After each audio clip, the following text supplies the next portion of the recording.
I wanted to add this clip in because right now I have the AC down all the way so you guys can hear me, but I realized that the AC in this car is far colder than the Camry for some reason. Whenever I blasted the AC in my Camry, I didn't feel that crisp, cold, frigid air. But I have to say, this car has some crazy good AC. So if you're in a really hot state like I am, and it's 96 degrees outside like it is right now, this car will cool you down quickly. And I can't believe that the 2024 Camry doesn't have remote start. This car has remote start. It's just, I feel like Nissan paid attention to all the little details in this car. And if the 2024 had a lot of the details this car has, I would have kept it. But I'm very impressed with this car so far. It hasn't been giving me any issues. Granted, it's only been 714 miles, but I like this car a lot. I don't know why this car gets so much. Oh look, there's an older one right there.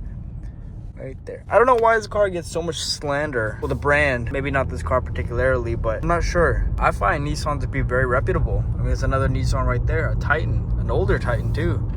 So I feel like I made a good decision.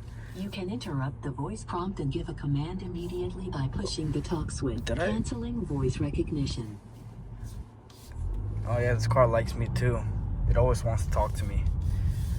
Well, yeah, man. Hey, they're both amazing cars, so can't go wrong. Like, look at this old Toyota, still running with the 2024s. What is that, like a definitely a 1980 Corolla maybe?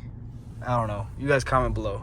Anyhow, if you enjoyed, drop a like. If you want to see more, subscribe and turn on your post notifications so you know when I post, of course. I don't know if you guys can hear me, but look how powerful this AC is. Like, it is so powerful. It's like the highest, coldest level. Man, this AC is blasting right now. It's so awesome. It gets really cold in the car. It gets a lot colder than the Camry did ever. Oh, it's another Nissan Altima. I don't know, maybe I live in GTA. Wait, let me lower it. Maybe I live in GTA, but now I see so many of these cars. Every time I get a car, they start spawning. Just like GTA.